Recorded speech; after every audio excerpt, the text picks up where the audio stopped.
Okay, I see that the participant count is kind of slowing down with the new addition, so we'll go ahead and get started.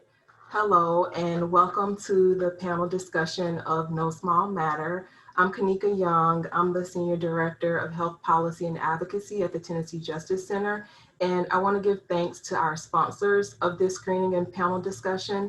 First, we have ACE Nashville, which is a collective impact that includes government and non-government organizations working to prevent and mitigate the impacts of adverse childhood experiences through solutions like increasing access to quality, affordable childcare. Our second sponsor is Child Care Alliance of Middle Tennessee. It's a newly formed organization under the Community Foundation of Middle Tennessee with the goal of supporting providers, helping parents, and educating decision makers to expand access to quality, affordable childcare. And last but not least, we have the Bodecker Foundation, which is a private foundation with a mission to empower communities and inspire positive change throughout the world, focusing on education, health and wellness, youth development, as well as family and community collaboration. We're also grateful today to have Nashville Public Television and Will Pedigo, who is here to facilitate a conversation with you and our panel. Will is executive producer for Nashville Public Television. Alongside other projects, Will produced several episodes in NPT's Children's Health Crisis Series, which are available at wnpt.org/children's health. A few things to note before the panel gets started. First, I hope you had a chance to view the film before today. If you haven't, the link you received when you registered will remain active through Sunday at least. Second, the discussion, including the question and answers, will end at 1:30 Central. If you need to leave early, don't worry. The discussion is being recorded and will be emailed to everyone who registered. Also, all attendees are muted, but you can ask questions and interact with the panelists by typing into the Q&A box or the chat box. I will now pass the mic to Will and he'll introduce our panelists. Will? Great, thanks, Kanika. We have a great panel here, and I'm going to introduce them briefly, and then we're going to get right into the conversation because we have a lot of ground to cover and a lot of great opportunities to sort of learn from each other. Just a second, what Kanika said, I hope that you will jump in with that chat with your questions. We'll be kind of monitoring it and including those in our conversation. So first, I'm joined by Melanie Schinbaum. She is CEO of St. Luke's Community House. Melanie Schinbaum has worked over 20 years with and in the nonprofit space. Prior to joining St. Luke's, she most recently served as executive director at Fanny Battle Day Home for Children. Melanie has also worked for multiple other nonprofit organizations, both in Nashville and Chattanooga, including United Way of Metropolitan Nashville. She's also been involved in STARS, Students Taking a Right Stand, and the Partnership for Families, Children's and Adults Incorporated. Melanie's passion is connecting children and families in underserved communities to high-quality learning, services, and programming that assist them in reaching their full potential. We're also joined by Maria Harmon. Maria is a current doctoral candidate in the Department of Teaching and Learning at Vanderbilt University's Peabody College. Her research focuses on issues of equity and justice in teacher education, as well as the experiences of Black women pre- and in-service teachers. She's married to DeMarcus Harmon, a high school athletics director and physical education teacher. They have a 2-year-old son named Bowen, who is currently enrolled in attending a child care center here in Nashville, Tennessee. And she is committed to finding educational opportunities that are enriching for her son and help to fortify his identity as a Black boy. We have Gina Tech from Child Care Tennessee. She's the senior manager at Child Care Tennessee, an initiative of the Community Foundation. She oversees Child Care Tennessee's many projects, grants, and teams. Child Care Tennessee includes a range of products and services to save child care programs time and money while increasing quality. Through a conglomeration of websites, Child Care Tennessee supports child care administrators, families, and job seekers through resources, a child care finder, and a substitute service. Through a partnership with the Tennessee Department of Human Services, Child Care Tennessee also administers several grants to support licensed child care agencies. Gina has more than 20 years of experience as a child care director, as well as personal experience with 6 grandchildren and 7 grandchildren, 6 children and 7 grandchildren. And then Kathy Ennis, director of Calvary Young Children's School. She holds a master's degree in early childhood education from Vanderbilt University and has 44 years of experience working in early childhood education as a trainer and a consultant, adjunct college professor, 15 years working with 4 and 5-year-olds, and 26 years as a preschool director. Kathy Ennis has served as an administrative national trainer for the National Association of Education of Young Children, and is also an infant toddler specialist who worked with the Tennessee Child Care Resource and Referral Network of Middle Tennessee. All right, so that's a lot of experience here in this room. And now we're going to talk about No Small Matter, an incredible documentary. I hope that you had time to watch it. If you don't worry, take advantage and watch it later. It really sort of sums up a lot of the issues that we're going to talk about in a really succinct way. You know, when we talk about early childhood education, we're talking about all kinds of issues in our society that play out in that. And I first want to just kind of have the panel jump in and sort of talk about what are the key points and things that really struck you with this documentary, No Small Matter. And you might have to unmute yourself. Kathy, I see you're ready to go. Well, I was just getting ready. Well, I'll start since I did unmute myself first. Welcome, everyone. I watched the movie last night. I was not aware of it before now, and it has impacted my life even after 44 years in such a way. There were several things that really touched me in the documentary. I thought all the points were well taken. I thought the movie was very well done. The brain development portion of it from an educational standpoint was right on target as far as why early childhood and the birth to 5-year-old years were so important.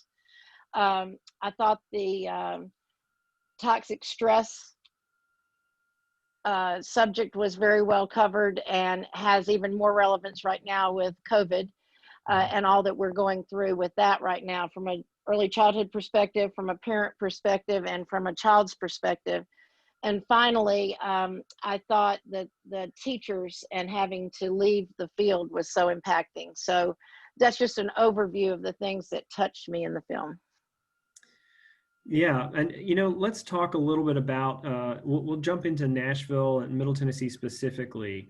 What kind of would you describe the early childhood education as almost kind of a crisis at this point? I mean, when you look at the number of spots that are available, the need for high quality early childhood education, what is that?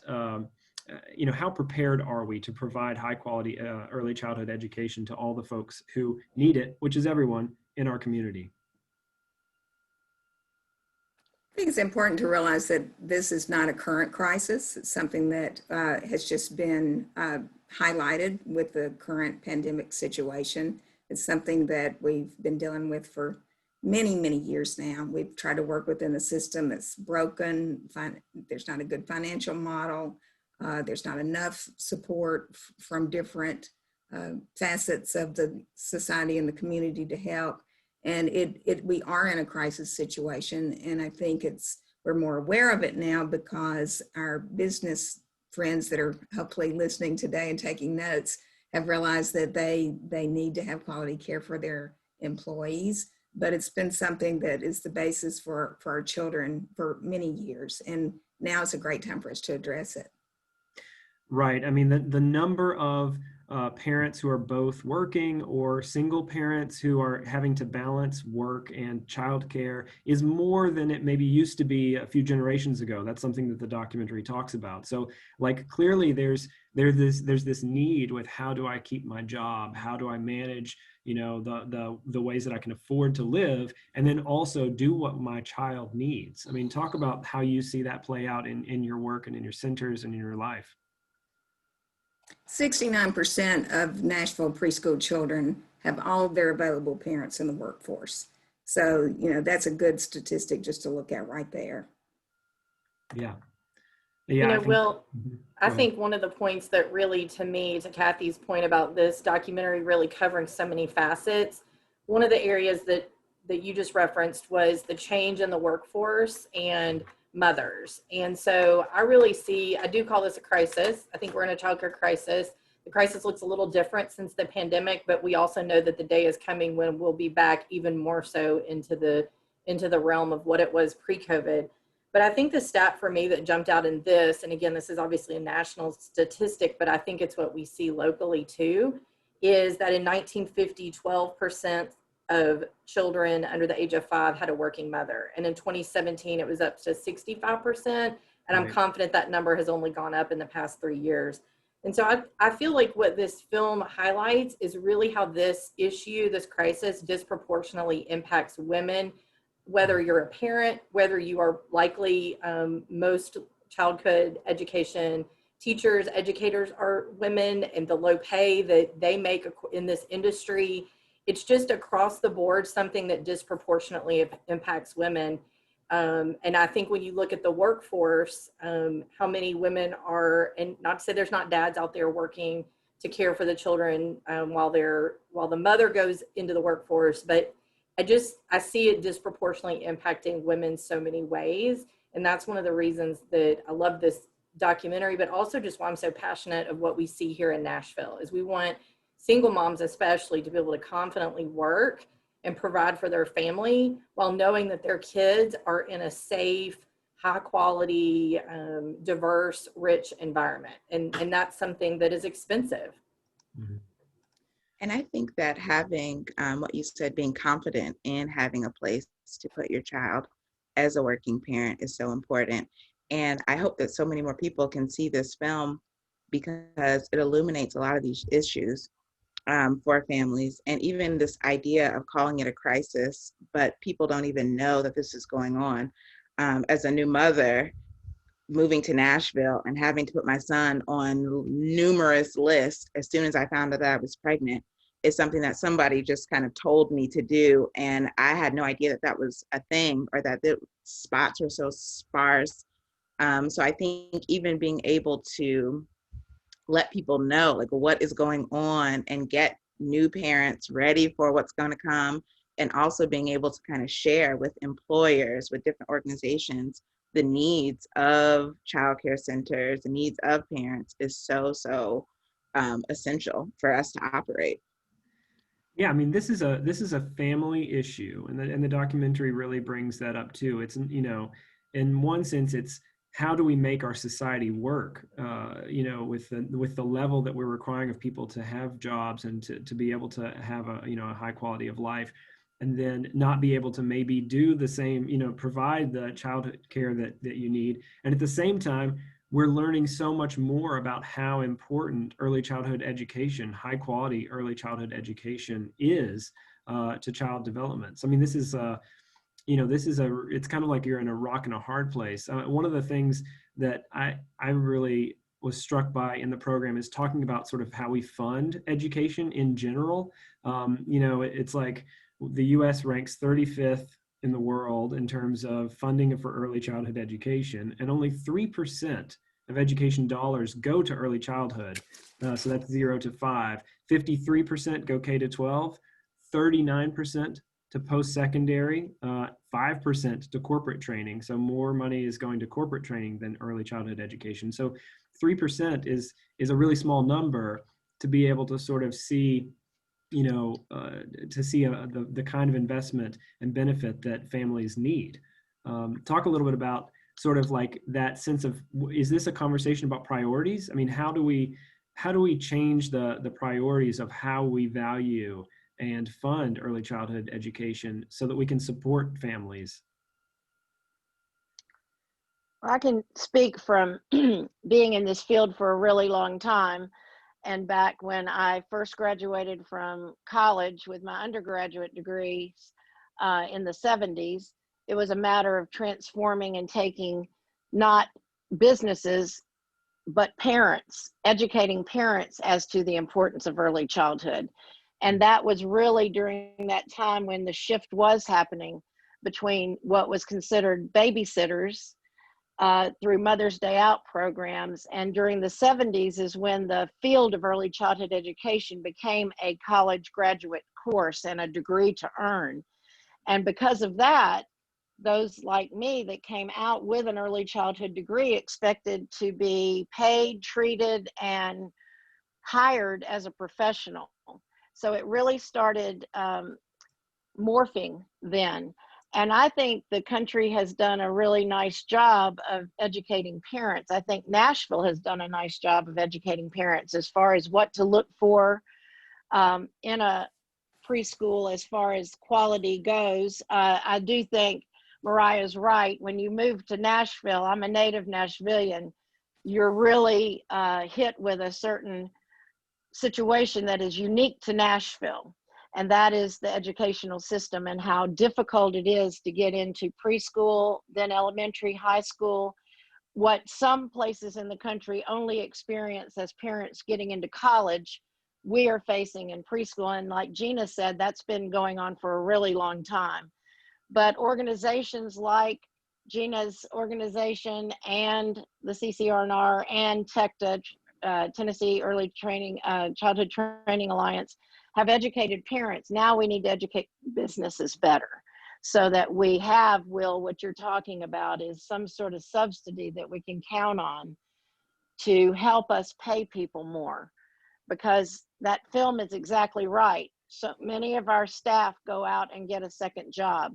But my heart also bled for the person in the film who was a single mother, or not a single mother, but was trying to balance her children and 2 jobs and her husband's job. It's bad on all sides at this point. Well, and we've got a comment actually in the chat talking a little bit about some of those pressures and stresses that families are feeling. Like if their job doesn't provide some form of sick leave, then how are you balancing like, well, if my kid's a little under the weather and they can't go to childcare, you know, if I stay home, am I going to lose my job?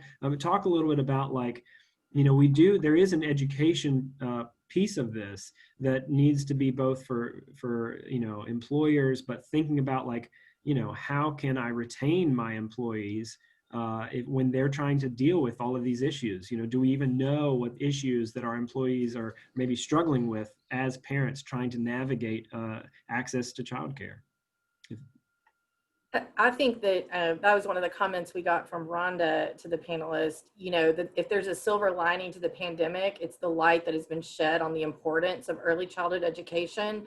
And I think anyone, whether you're a parent, a business person, everyone understands innately, even without the research in front of you, the importance of, we would all say high quality early education is important. And the film even references that from a political standpoint. You know, people understand that high quality, equitable early childhood education is important. The part where it really twists then is how does that impact, I think, from an economic side. And that's what, you know, I do believe the pandemic has forced employers, for all of us as employers to look at, you know, what is that balance and how can you make that easier for a parent to navigate? You know, childcare is not open. You know, this was also referenced in the documentary, is not covering all shifts. You know, parents work multiple shifts. How do employers allow parents to work shifts or get that commitment ahead of time that aligns with when providers are available? I think those are all important pieces. You know, the other thing I think that early on in March, there started to be all these national studies that came out around the impact that the pandemic was projected to have on the early childhood education field.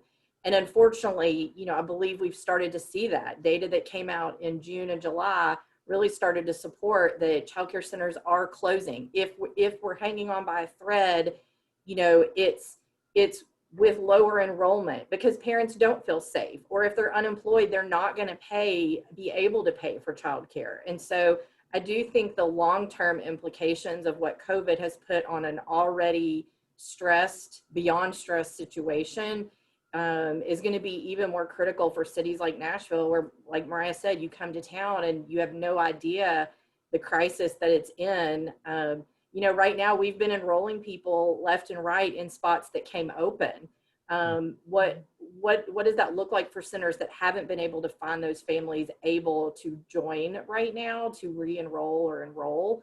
And what is that going to look like when parents are needing it, when employers are saying you have to be back in the office and we're maybe not going to offer the same flexibility? Are there going to be the childcare centers there available then when there weren't even enough to begin with? Let's talk a little bit. Let's, for folks who maybe didn't get a chance to see the documentary, but let's sort of define what is, for you all, high quality early childhood education. What does that look like? What does it provide for children? Well, high quality early childhood education has a child-centered focus. Children learn through hands-on learning and play. We know that as adults are kinetic, visual, and auditory learners, so are children.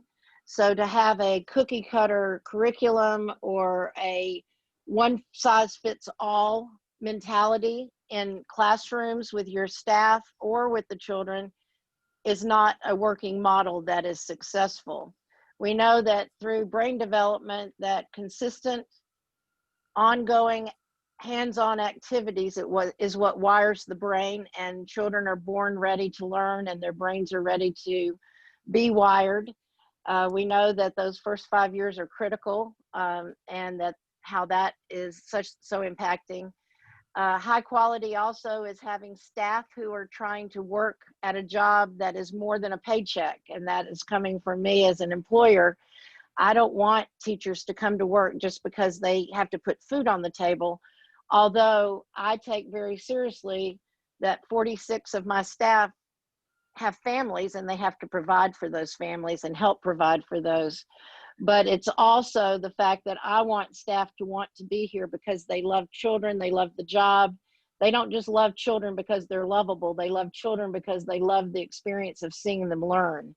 And that light in their eyes, like those that did see the film with the praying mantis egg, seeing the teacher and the children's eyes light up, that's what teachers, that's why there are people who work for this many years in a field that pays poverty level. That's why they're there, in my opinion. And I I'm think sure there are other definitions of quality from my panelists.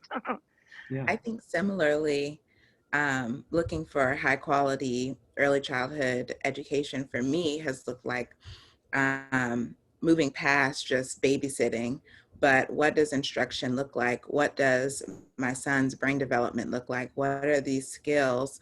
And not only looking at it in a scholastic way, but looking at it as how is he becoming a citizen in this world? How is he becoming empathetic? How is he becoming, a good classmates with his, with the other kids in the class? So I think that when you're talking about having high quality instruction, it's a lot of these pieces and building the whole child and having teachers who understand those developmental pieces.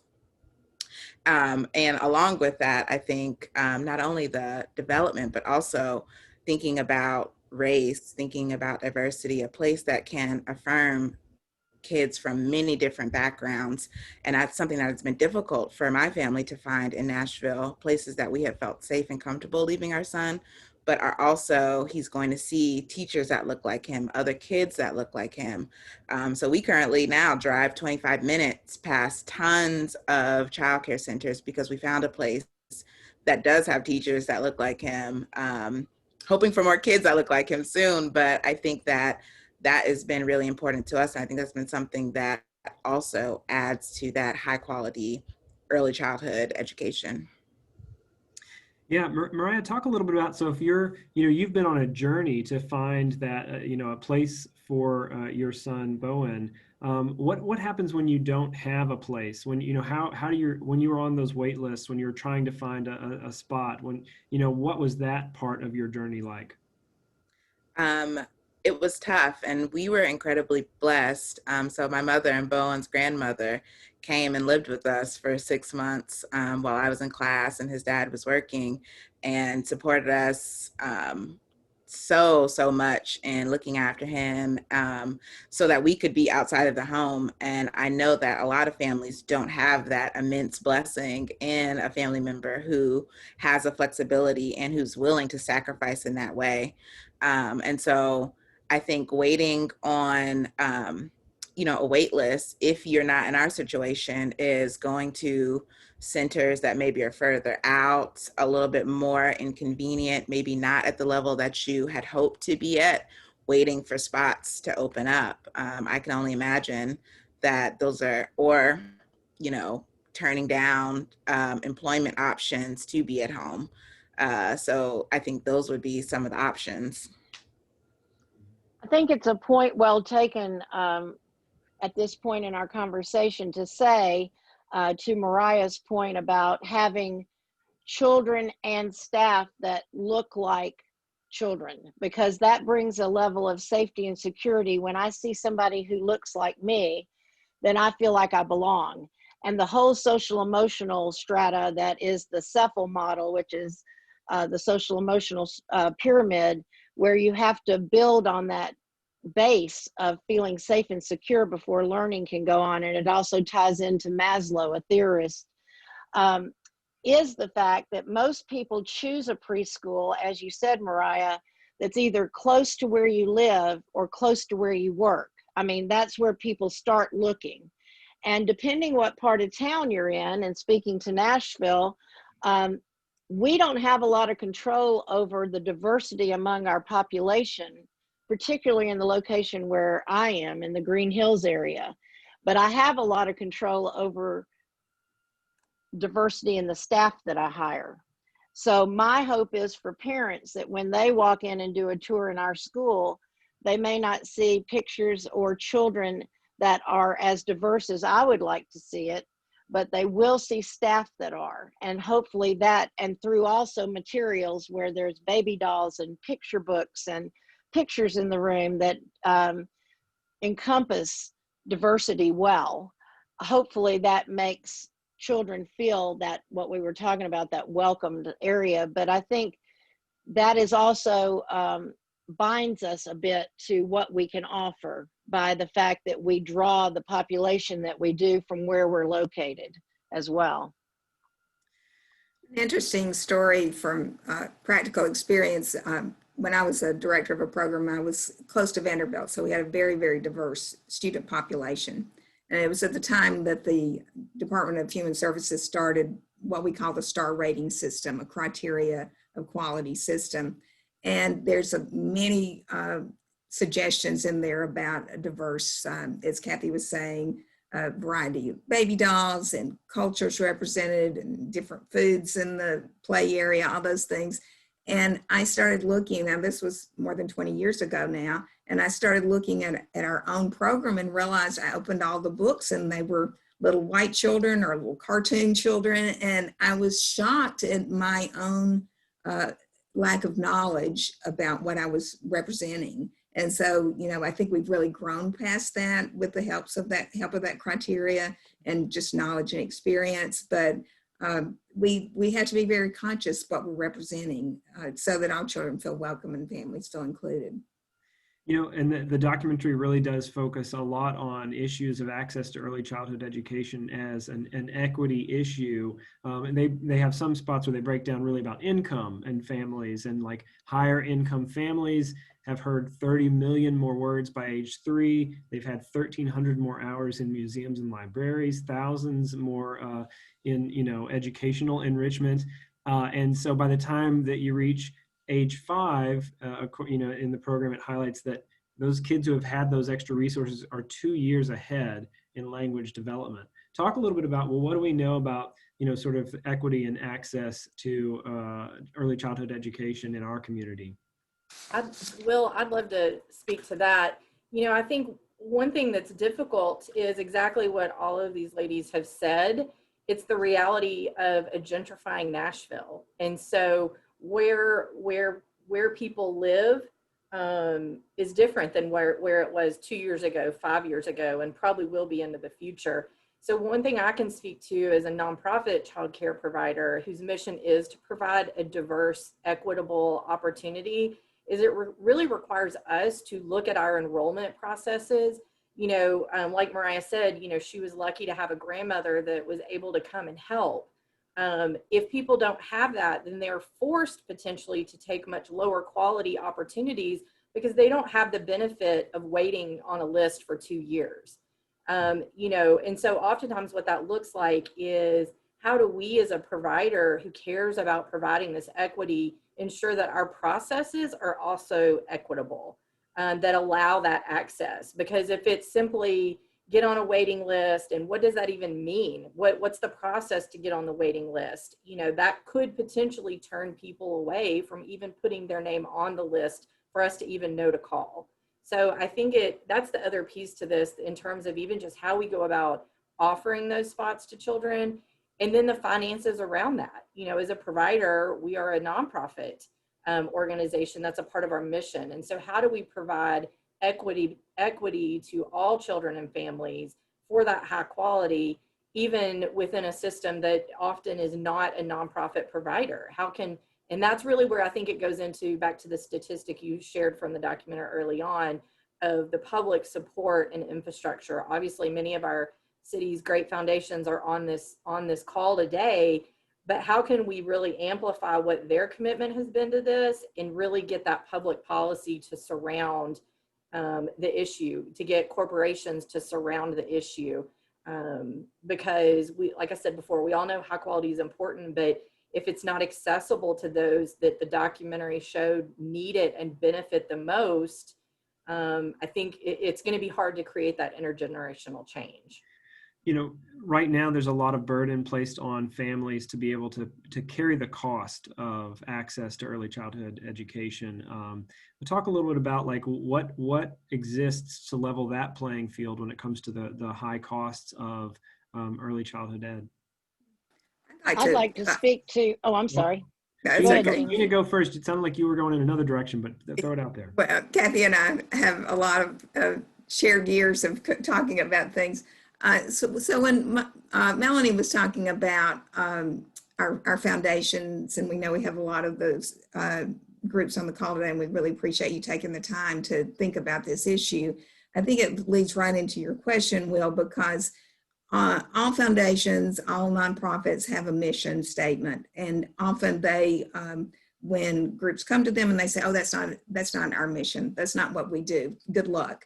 And I think I really encourage people that are involved in those organizations to look at the connection with what their mission is and childcare, because everything starts with childcare.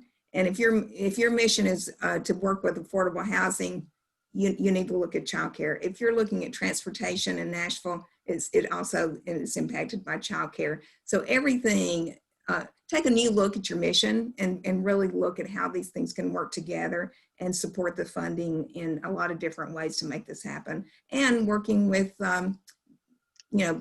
private, philanthropic, public, let's bring all those partners together to look at this. And there's too much that needs to be done for us to say, as people say, stay in their silo. You know, we've got to come together and come to a joint solution for this. I was going to speak to Melanie's comment about nonprofit versus for-profit. And in Nashville specifically, there are the for-profit childcare centers, and they are businesses. Nonprofit childcare centers are also big businesses. But in the Nashville area, in the Bible Belt, and Nashville is the buckle of that belt, so many of the nonprofit programs are located in churches, and that puts an automatic physical boundary to what you can offer because we're in an existing building. So where some for-profit or childcare centers and some other childcare centers that are nonprofit build their own buildings, those of us located in churches can only offer the amount of service to where we physically can meet that need and do it well. And so the classroom size and the number of bathrooms and all of that dictates a lot. So along that line, while I have the floor, nonprofit childcare centers are 100% tuition driven. If there is the ability to collect money for certificates and et cetera, you can do that. It depends on the financial need of your families, but we're tuition driven. So anything we do over and beyond, like playground work or building updates or materials, comes from fundraising. And so we're very locked in on that. To one of your comments before this, Will, I wanted to say you were talking about we were talking about parents that may be more financially able to provide experiences for children. But we know that 75% of language is achieved by the age of 5. And you don't have to have money to talk to a child, to sing to them, to read to them. So it is a matter of educating parents, not belittling the fact that when parents who are working 2 or 3 jobs are exhausted by the time they get home, and to sing a song about Twinkle, Twinkle, Little Star may be too much, the last straw. There's no money tied to the amount of language a child can hear and just that domain of learning. And just one last quick statistic with brain development, and Pam Schiller, who is a friend of mine but is a national speaker and educator, says that 95% of kindergarten children will be successful when they go to kindergarten if they have 3 skills. And the film also supported this in a statement that was said. And those skills are not alphabet learning, numbers, and colors. Those skills are self-help skills, self-regulation of behavior, and problem-solving skills.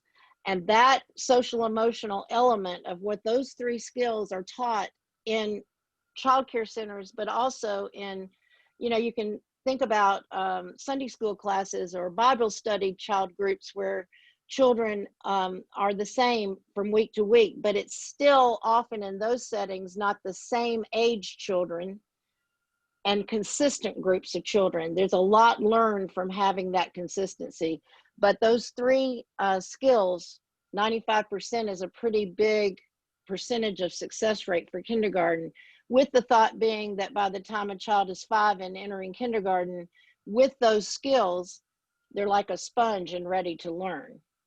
I want to look at a couple of comments that we've got through the chat. One of them is talking about sort of coordination, and I'm going to infer a little bit here, but talking about resource identification and, figuring out what resources there are to help connect people to early childhood education, whether that's from like pediatric medical community or local or state government to offer sort of resources. How do you figure out what resources are available to help kids access early childhood education, or to understand the importance of this time period in human development?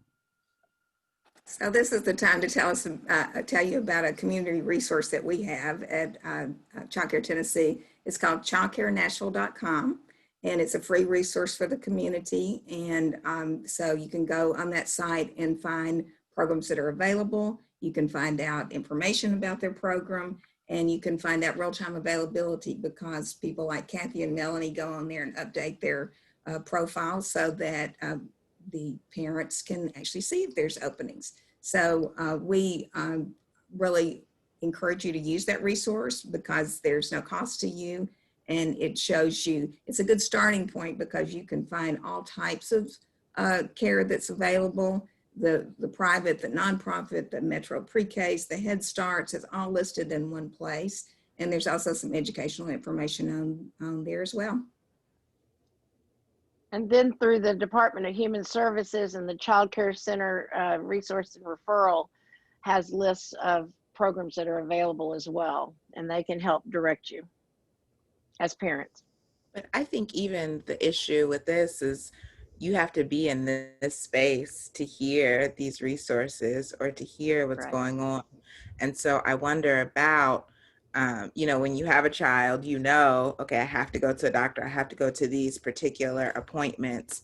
I have to go, there's certain things that are already kind of built into our culture. And I think that, and I think probably this connection between, pediatrics and these different places where we can find connections to be able to give parents more of this information. How do you, because the way that we have found our child care centers has been through word of mouth, through organizations that I've been in. So, where I've worked was part of like how I found where, one place we put on our son on the list. And just honestly being in spaces and asking people and being very, I don't want to say aggressive, but being very like, where's your child? Where's your child? Trying to find, places to go. And I don't think that should be the way. I think that there should be more information for parents. And so what are those relationships, or where do we find these resources that are more for the community and more out there, so that I don't have to be in this space talking about early child care to be able to hear it, but it's somewhere that I'm most likely to be? There's a I study will out say of, for years, oh, go ahead. Once again. sorry, Kathy, no, your turn. Okay. I will say from being in this for a long time, and Melanie and Gina can speak to this as well, we have tried, Mariah, to make those connections, particularly with pediatricians' offices and all, for years. And we have not really been successful with it. We have tried the CCR&R, Center for Resource and Referral, goes to medical and job fairs, trying to make links. And that's where I see this call being so beneficial. And I appreciate it so much, all those of you who are on it, and for Kanika and Will for their time to do this, because we need help trying to bridge those connections. We have tried, and obviously I can speak for myself, I have not been very successful with that.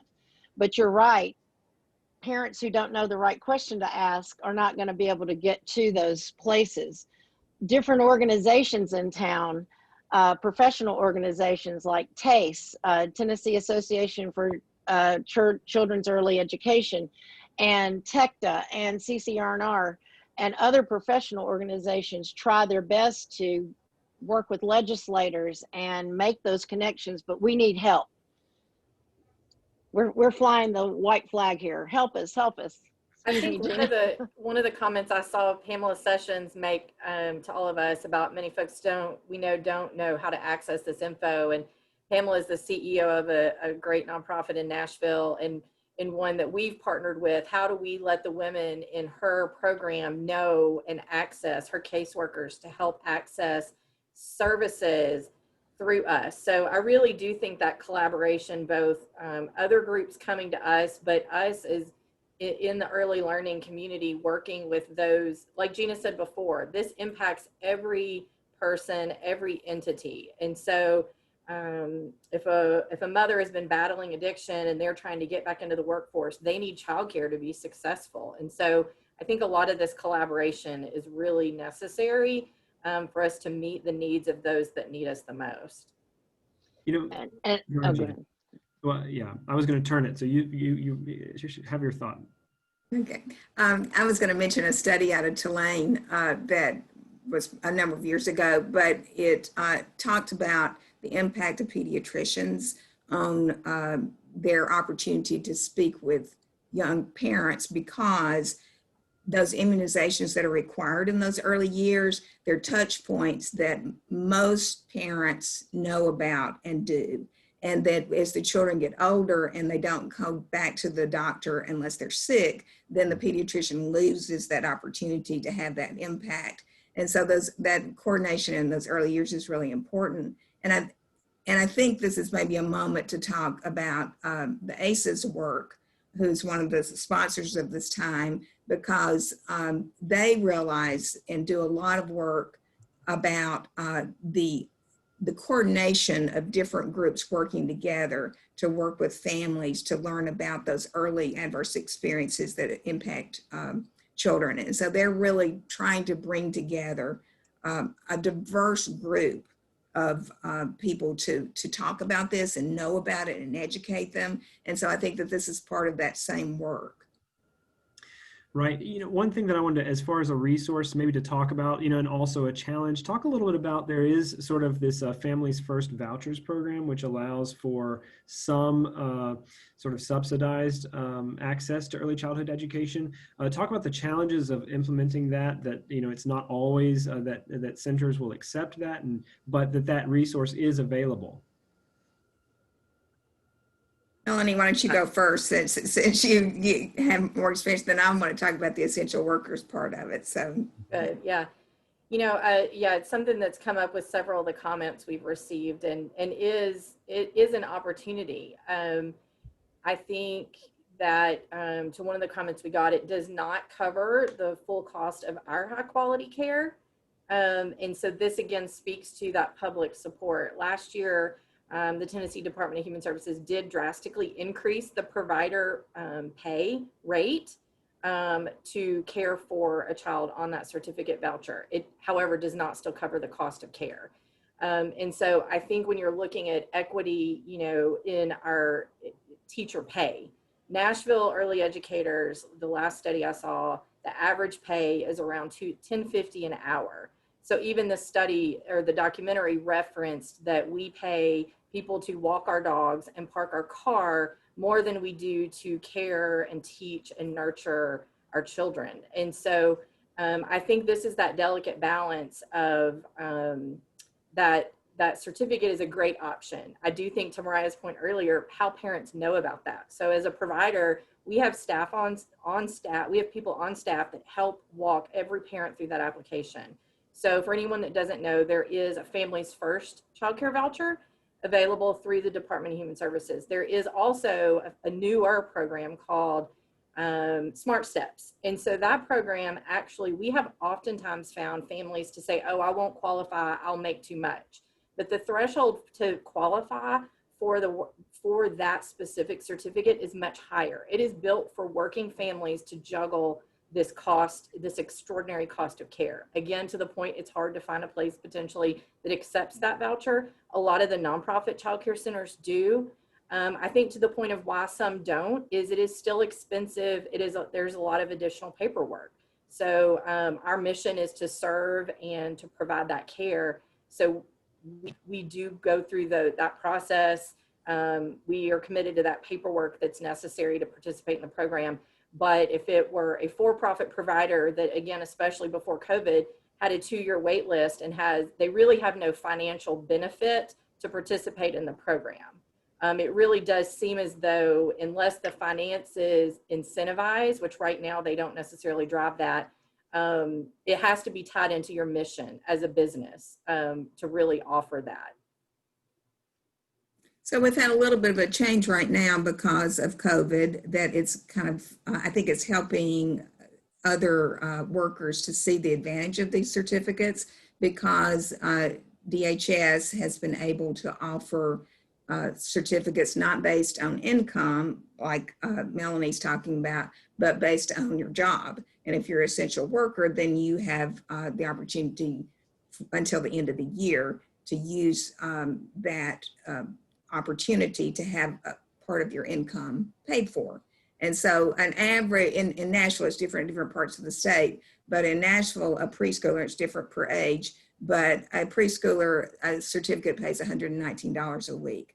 Now, Kathy's tuition is a lot more than $119 a week. And the parent, so even if she took essential worker certificates, the parents would need to pay the difference. Or in Melanie's case, she probably does fundraising that creates that difference. So it's a great opportunity for us to look and see how wonderful it is when government partners come together and provide some of that, not based on your income, but on the needs of the children and the benefits to the child. So perhaps this is a moment in time that we can look at that and say, how can we continue that type of support from the government, or how maybe we can partner with other opportunities with business and foundations to do that in an ongoing way. You know, the documentary talks a little bit about how businesses might be incentivized to support early childhood education. Most businesses, if you're looking at sort of the benefit of having children who have the full potential to develop and then to apply that later life, that's a long, you know, we're talking about a lifespan of learning. And so there's few employers that can think that long term. The military is one of them. It's brought up in the documentary as a business that essentially fully funds early childhood education because they see it as an issue related to military readiness. What about this idea of, you know, do you see businesses supporting early childhood education because of how critical it is to maintaining retention of your employees, of, you know, lowering stress of your employees, making them be able to show up and come to work, you know, providing that as a benefit? Do you see that at all happening through employers, Gina? I think there's interest that people want to know more. They want to figure it out. There's, you know, it's very clear that having mothers in particular that have childcare It makes them, if they have a young child, they average 13 days a year of missed work because of childcare needs. And that's without COVID being an issue, of course, and they can work more hours, they stay longer in their job. There's lots of reasons that there's great economic support for supporting this. And I think what happens is that businesses see this as a problem, but they don't know what to do. And so I think that's the next thing that we need to talk about. What are real ways that you can individually, your business can help or come together with businesses and other partners, and what do I do? You know, most businesses aren't going to open their own childcare program for their, you know, we've got a few in town that do that, and it's much appreciated for their employees, but most aren't. So we've got to find other solutions. And I think that's where everybody is right now. Is that they're saying, okay, I see the problem, but now what do I do? And you do get a sense the pandemic has really heightened that, aspect of things. I want to deal with, address some of the comments in the chat. One of them is directly related to this, talking about how is the Nashville Chamber and/or business community involved, educated about these issues? Are there ways to engage with them? Would that even help? And it says here, I recently completed a Nashville Chamber survey about childcare, but was not sure what prompted that. So, Gina, is this, something that is on the radar of businesses, and they're trying to figure out, how do we? It definitely is. People are reaching out, and we really appreciate that. Yes, the Chamber just did this study. They're just now getting completed. We don't have the results of it yet because they understand that it's a vital economic impact. And so we really are glad that they're looking at that. And I think that's driven by questions that people are having is, what do we do? Who brings us together? How do we make some decisions about this? And so I think forums like this is that opportunity for people to connect and say, yeah, so now we're in the downtown community. What are we going to do? There's one childcare program in downtown Nashville right now. And, step out a little further and you start finding others. But it's a really, really important problem for people to come together and look at new solutions. That's the thing, is we can't just do it. And I think that's the real advantage that has come of this crisis that we're in, is let's don't wait for the time to pass and go back and do it the old way, because the old way really wasn't working very well. And so now let's take this moment and say, well, what are we going to do different? How can we make it different? And one of the most exciting concepts that's out there is that if you're a business, a hospital, a proposed transit center, if you have a space that can take one room and support 12 children, and then we can bring those all together by partnering with other organizations like Fanny Battle or Calvary, and partner together to supervise that, so that we have shared services, so that everybody's not replicating this massive untenable type of work. So there's things like that we can think of and partner together and create new opportunities.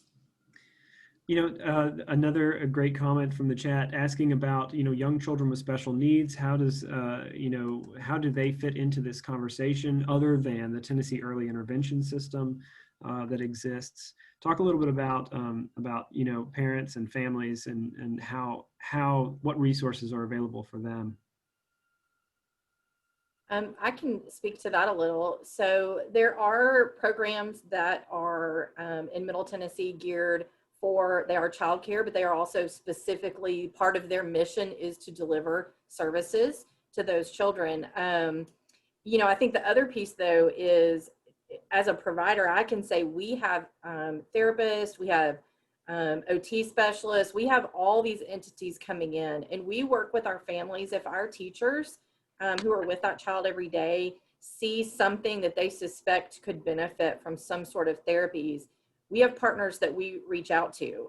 We're open to parents having, their child observed or work with one of those therapists on site. So, I think that's something that more and more providers are certainly willing to do. And also just to say that there are programs out there specifically with those resources on site.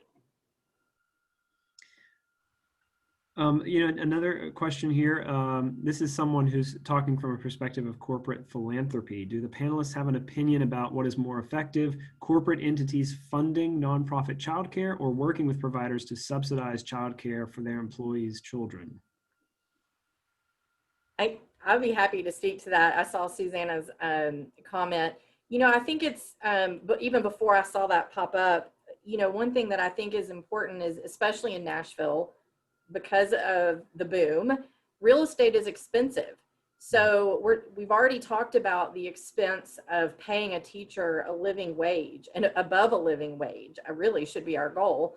But when you think about how do we provide more services, the real estate is a huge investment. And so, like Kathy was saying, we can't afford to go buy 10 new properties and still provide this high quality. So I think that's one element of the corporate piece is, yes, there's not enough facilities out there, period. But the other piece to this is supporting the existing facilities to get creative and how could you potentially expand even on your own campus or other campuses that would meet the needs in different parts of Nashville. And so I think there's kind of not a single right answer. I do think from a corporate standpoint, this is me speaking as a parent, not as a provider of childcare, but I think for an employer, for their employees to see that they offer some sort of benefit around a stipend to high quality childcare, it goes back to what Gina was saying around the research. I mean, that's going to support that parent. That shows them that they understand them as a person, as an employee, and support them.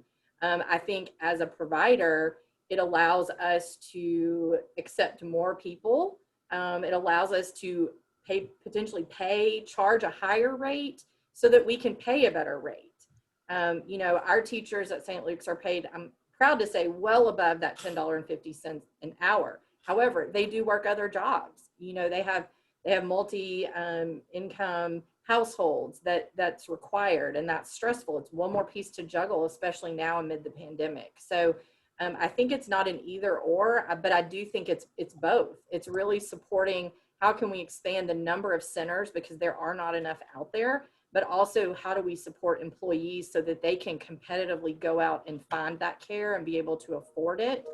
There's statistics out there that are very true that the cost of childcare is equivalent to that of attending a year of tuition at a four-year university. And I think as a parent, that's a big, when you're a new parent, Mariah's shaking her head.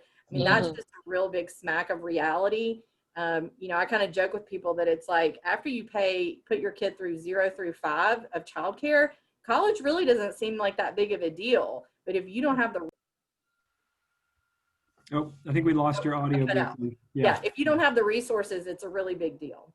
Yeah, I mean, you look at for college, you've got these 529 plans and these investments that you're going to be trying to plan for. But when you have a kid, you're early in your working career, perhaps you're just not set up to be able to afford that. The documentary did mention what you were saying, that in 28 states, childcare is more expensive than college. I don't know if Gina, if we know that, is Tennessee one of those 28 states or not? An average infant care in Nashville for one child is about $9,000 a year. Mm-hmm. And that's probably at a very average type of program, not at your higher quality programs. And what is MTSU is probably about that now. I haven't looked at it recently. Tennessee, TSU, so yeah, then maybe you have two children, you've got a 4-year-old and an infant, and that's what happens. And I don't think it's unusual for mothers to work while their children are in preschool just to maintain their career path, and that every bit of money that they're making goes into childcare. And they just do that because they know that they're going to lose their advancement capacity later if they don't continue that now. And that's a huge part of this pandemic, is that as childcare is not available for preschoolers and school age, it's the moms that are dropping out of the workforce, and they're going to have a lot of difficulty regaining their place when they're able to go back into the field. To the point Melanie made about real estate and the cost of real estate as a possible alternative came to mind that we have found through, in my career, I've always worked in a center that was pretty accessible by public transportation. And we experimented with having children and families come from a different part of town and ride the bus and get off and attend our school. And what we found was, in our case, just from our experience, that was not successful, because people want to be, as Mariah said, with like communities and want to feel like they belong. So to Melanie's point, having other property where we have so many, not only high quality childcare programs in this city, but we have a network of people. Tennessee doesn't rank very high in education, but in our early childhood years, and I don't know the most recent statistic, but we were 7th in early childhood nationally, not too many years ago, because we have very trained, professional, highly educated early childhood professionals in this state. Mhm. And if we could band together and had the financial help to get some programs started in local areas where a building could be built specifically to accentuate high quality, I think that would be one thing that some companies might be able to help underwrite, along with a provision for their own employees. And I don't know, you know, in a rose-colored world, like businesses in the Madison area and businesses in downtown and businesses in Donaldson and businesses in Green Hills, if they could come together and not have to have a huge impact individually, but could band together to help support a local preschool. Like, whether or not their children attended my school, they're taking that effort toward my school because it's in the community and I'm part of their community.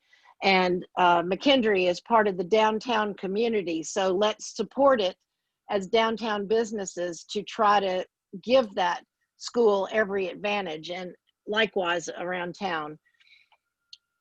Yeah. Just I a think thought. usually the main cost that makes it difficult for a new program to begin is your rent or your mortgage. And typically, if those things were covered, then most people can manage to have a successful program. And so I think that's one way that business can really look at supporting in that piece of it. And then let, you know, the educators and the administrators do their good work without having to worry about that overhead. And I But think a the part national average is that 70, excuse me, Mariah, that with your budget, you don't want to dip down below 70% of your budget being for salaries and benefits. So a really high quality program as far as employees go is that you hit 70% and above of your total income goes toward your staff and their benefits. Excuse me, Mariah, I didn't mean to Right. overspeak you. Oh, no, I was going to say, I think, Kathy, what you were saying with some of these types of partnerships and these companies going in and supporting early child care centers, I think that starts to change the culture and the conversation around these schools and how important early child care is. And so I think I've been at jobs before where they don't even really have any real policy around maternity leave. They don't really have much policy around how to support families, how to support children. And so I think that trying to start to change the way that these companies think about this and to start to say, okay, I have employees who are at this age where they are having families. So what are ways that we can pour into this? What are ways that we can support this? One that does change the productivity of your employees, but I think that also it starts to kind of illuminate what are the needs in this area, because I think a lot of people just don't know how essential that this is. And so I think once we start to change the culture around it, and I think that also, to your point, Melanie, of who does this really affect most is women, you know, having to leave the workforce to take care of children. Who's taking care of children when they are hired in these early child care places? So I think that begins to start to change the culture and to think about the ways that we can better support families and schools. Although this doesn't speak well for people of my age and people who are getting near retirement age, we all know that a fact with companies is that it's often luring to hire young people because they're coming out of school or early in their careers, so you can often hire at a lesser amount of pay. In the film, one of the statements was young professionals are not only hired because they're smart, but because they have the social emotional skills to, quote, play well together in the sandbox.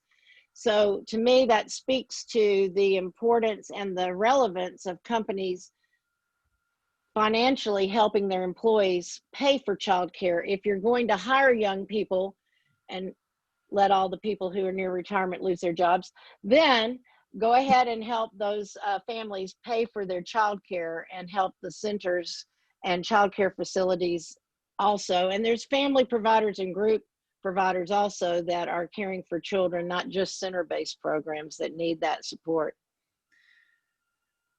Yeah, I mean, right now, the situation that we have, it really seems like, parents are in a bind. There are few spots. It's really expensive, and they're shouldering a lot of that burden to try to make it work when it comes to access to early childhood education.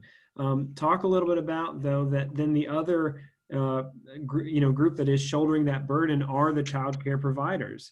There's a lot of challenges faced by early childhood education providers around professional development, the costs, the requirements of licensing, plus now the added stressors that the pandemic have created. Talk a little bit about, get into kind of the weeds of what are we looking at going forward? It seems like things are only going to get worse.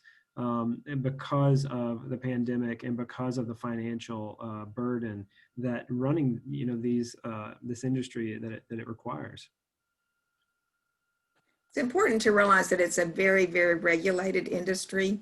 I don't think that people are aware of that. You have a little bit of an idea that a business is, a restaurant is regulated because the health inspector comes in and they have to have the food at a certain temperature and, fire codes and all of those things. I think that people forget that child care programs have all of those plus more. And it is a very, very mammoth organization that Department of Human Services and Department of Education administer, with many, many health and safety regulations. And then on top of that, as the desire for increased quality of programs educationally has come, and there's more professionalism from the educators required, more training, more education, then it just keeps building up until the paperwork is just overwhelming. And you will hear over and over again about the child care director that goes home on her dining room table and does her books at night because she hasn't had a minute. First of all, she doesn't have enough teachers, to cover the day, and she hasn't even had lunch, she or he. And so then all that work comes home at night. And so it's a very regulated industry for good reason, and it is for the protection of our children, but it's a very expensive situation for the directors to have to take care of. One of my favorite things from my prep call with Will and Kanika yesterday was when I said, I'll always remember your faces, by the way, when I said, do you realize that at a minimum, early childhood providers have to have 12 hours of continuing ed a year, but with the CCDBG money that was advertised that we were going to have that increased several years ago, we heard that it was going to increase to 30 plus hours. Many high quality programs went ahead and advanced the requirement for our staff. So I have 46 employees at 30 hours of training a year that I pay for in order, and Kanika said, I believe, Kanika, that you said 15 hours for an attorney.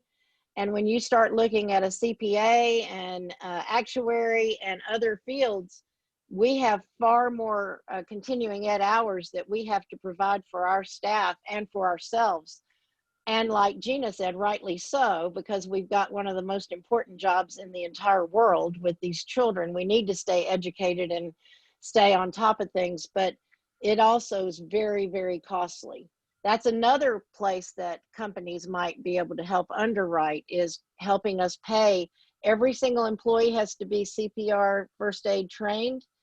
We have to be trained in ACEs, which is the crisis management. The acronym just left me totally, and that's Adverse childhood inexcusable. experiences. There you go, that, which I'm having right this moment.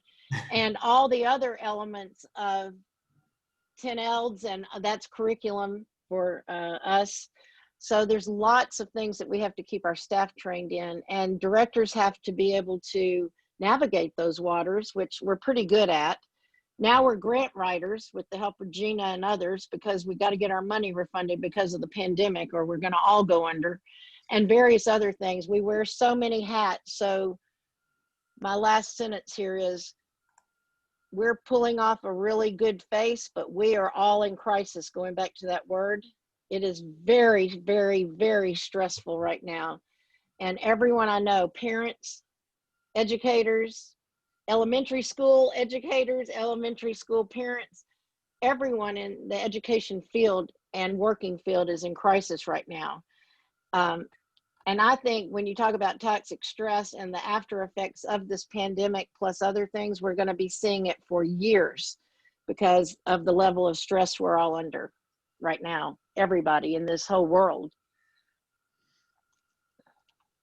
You know, Will, one of the things that I know I mentioned when we were kind of preparing a couple days ago is, you know, I think just the cost as a provider, you know, I'll share that in both my current and previous, you know, we fundraise 60% of our operating costs, and we own our property. So there is no rent or mortgage. Now, obviously we pay to operate the facility, which is expensive in and of itself.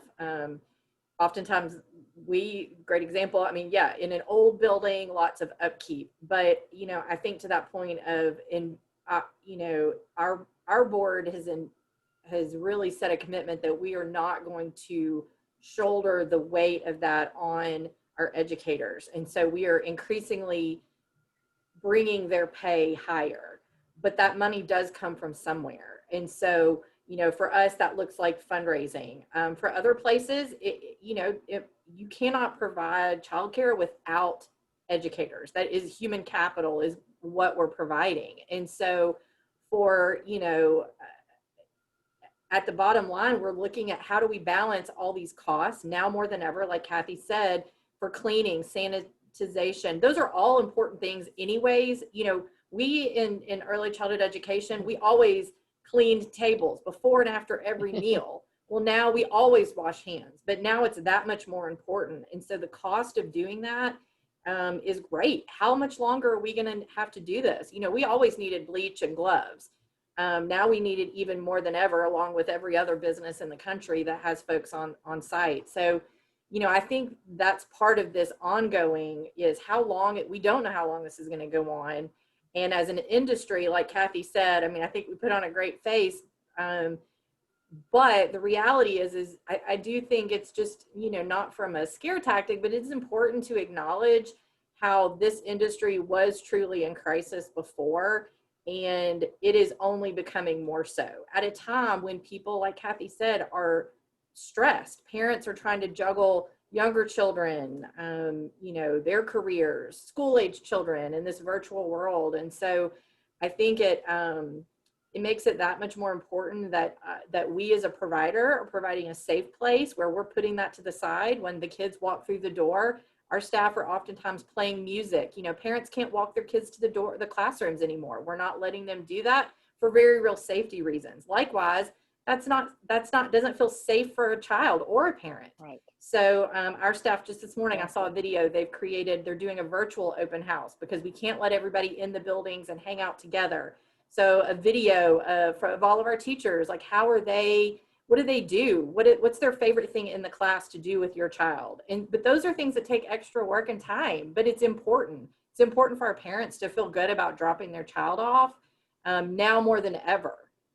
And so I think that's just the reality of what was always important, but just acknowledging, like Kathy said, the times we're in right now from a cleaning standpoint, a cost standpoint, just a morale standpoint, you know, for everyone, there's just additional stress that is really impacting, I feel, education especially. You know, you hear a lot of it in the news about the K through 12 right now, but I think in early education, it's still that same reality of children need, you know, regular, happy, good experiences. They need those well-balanced meals we provide them. And so how do we do all of that in this current reality is difficult. And then the child care workers themselves all have their own families. So they are literally, I don't mean to sound dramatic, but we are all putting our lives at risk doing this in order to be open. I'm 65 years old. I walk in this building every single day with my mask on, but I walk in every single day. I'm part of the at-risk population because of my age and other things. And we do that. And a lot of that, when we were closed in April and May, when the pandemic first took effect, was I became a psychiatrist and a psychologist trying to work with my staff about lowering their stress level on even thinking of getting open. How can they said, if you tell us we're opening, then we're going to trust that you're going to keep us safe. Well, that's my nightmare for the night, because how am I going to do that for 46 people and assure them that they're not going to contract COVID? So it is very difficult. Like we've all been saying, we even sent out pictures to the families as we began, with a picture of each staff member with their mask on and one without their mask, because some of these families don't know what we look like if we are just this. Mm-hmm. And so not only for the children, but for the parents to understand, to even see our facial expressions. And that is a whole nother educational thing about being able, trying to teach with a mask on is challenging in and of itself. Gina, what do we know about data as far as the concern of how many child care providers could go under based on the pandemic? Yeah, I got some new numbers this morning, just incidentally. There's across the state of Tennessee, there's over 900 programs that have not reopened yet. And probably half of those think that they're going to, but they don't know yet if they're going to be able to. So in Davidson County in 2012, we had 500 child care programs listed on the registry. And now we have, well, I didn't look today, but last I looked, there was 269. And that was pre-pandemic. And now some good portion of those have not opened again. And we've got, I think it's 61,000 children in Davidson County under the age of 5. And there's about maybe a fourth of those, if you really count every little corner, there may be a fourth of those that are openings that are capacity. That doesn't mean openings. So we've got a real issue looking to the future to see how we're going to handle this. And Mariah, talk a little bit about like how has you have a spot that that you've been able to get to now. Is that something you are? How has the pandemic impacted your experience and the stress that you're feeling now? It's like you found that spot, that's great. But what are the challenges that you're still experiencing as a parent of a kid who is, trying to get access to that early childhood education? I think the stress is overall, one, health, not only on the teacher side, but also, him going in and being around other kids. We don't know the level that other families are quarantining or taking this seriously. But with work and, school, things that we have to do, that just was not possible for us to keep him home. So I think even just the stress of knowing that he's out around other people, is pretty stressful, and having to trust that our daycare center is taking the precautions to keep him and other kids and faculty as safe as possible. And I think the same thing with staying open. You know, a lot of centers closed for 2 months or 6 weeks, and jobs continued on. So, you know, being able to balance that and just not knowing. I talked with some other parents who have kids around the same age, and it's like we're all just working furiously because we don't know how long childcare is going to be open or available. So trying to put ourselves in a space that if and when that time comes, that's not as stressful. So I think kind of the same things, but as a lot of people of, you know, everyone else on the panel has been saying, that's been stressful. And then, you know, just costs in COVID, you know, employment is very, you know, can be here one day, cannot be here the next day. So even with that, paying for childcare, all of those things are definite stressors.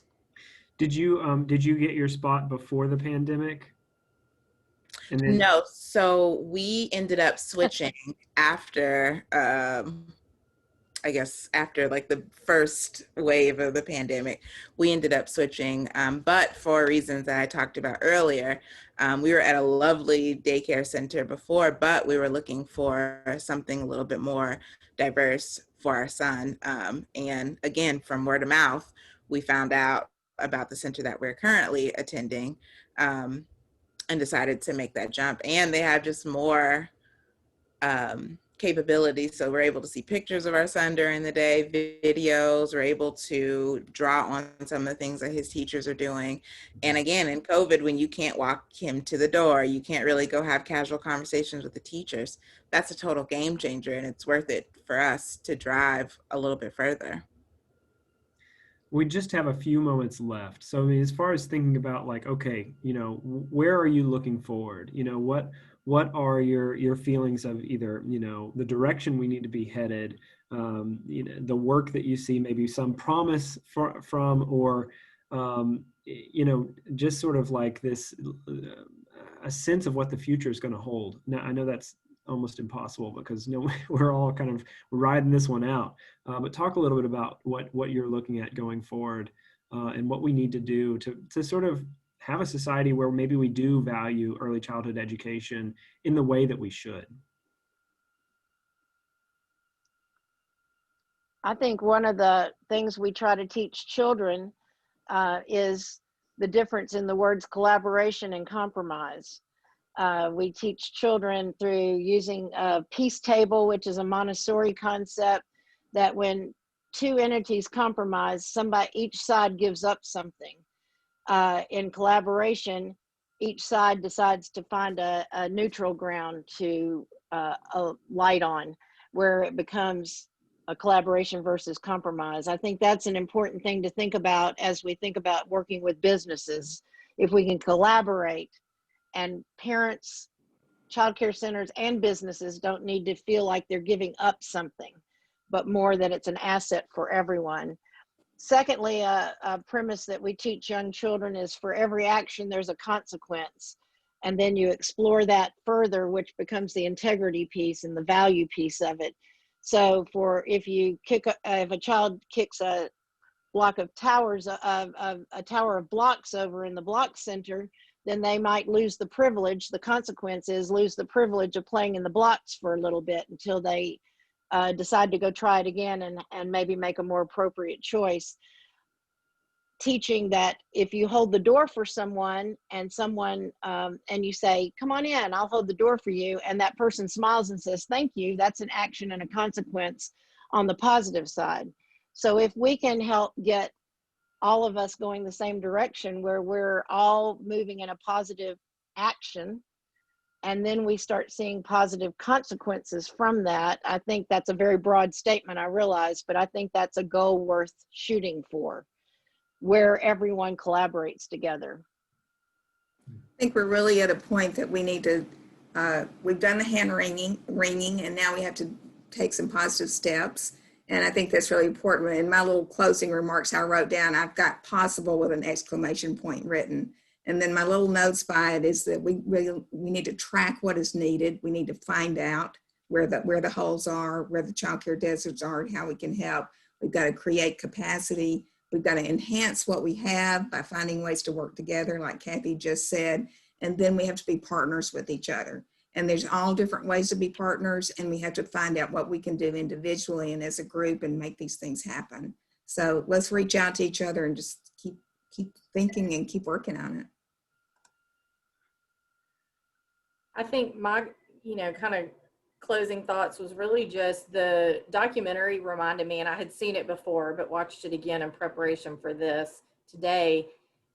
Just what a huge responsibility, a little keep me up at night, it is to be in this work, to trust, to have parents trust us and our educators. That is a big deal.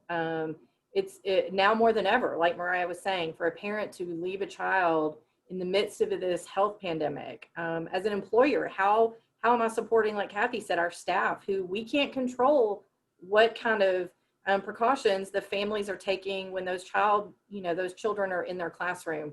But I think as a forward movement, the timing of this really couldn't have been better. Again, people are now starting to see how important early education is to the overall economy. And so I think that piece, and really also just a lot of the equity conversations that are happening right now, is really the two of those, the health crisis and equity, has really brought, I feel, the foundation to what is so important. Our educators, mostly female, we want them to have a living wage. We want to pay them what they are, at least a competitive wage, if not what they're worth. I think we could all acknowledge, if you've tried to, one of the examples in the documentary was if you've had a 2-year-old birthday party, that's what our teachers do every day, all day long, is they host parties and they learn and they teach and they nurture. So I think just the awareness, I'm really excited about, and just welcome, I think, the collaboration. Like Gina said, we have to all work on this together. And now is the time, so that when the pandemic is in our rearview mirror, we haven't gone back to the way things were before, or worse. We'll be in a better spot. Yep. And maybe if I could add, getting this movie out, this documentary, where everyone can see it. It's very, very well done.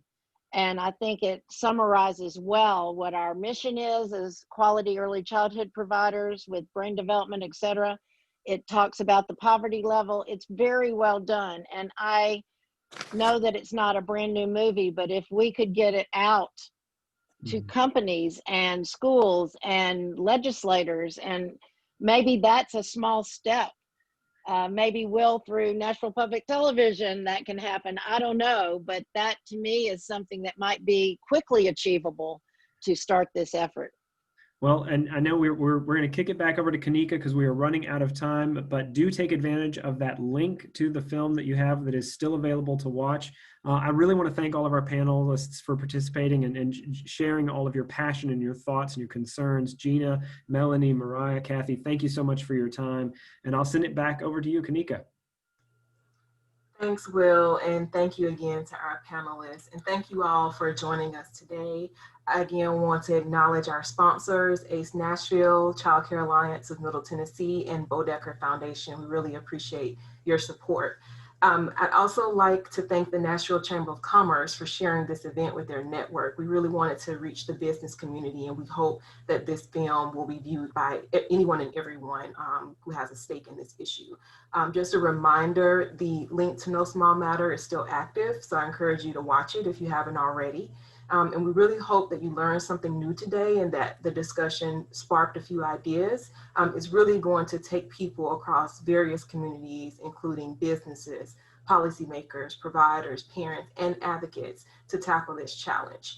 If you are interested in collaborating, like Kathy said, to advance solutions to the childcare crisis, you're welcome to join the ACE Nashville Policy Advocacy Work Group, which I co-chair. Our next meeting will be via Zoom, as everything is these days, on September 10th.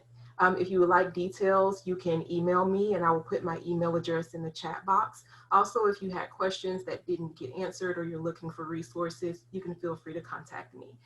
So enjoy the rest of your day, and thank you all for joining us.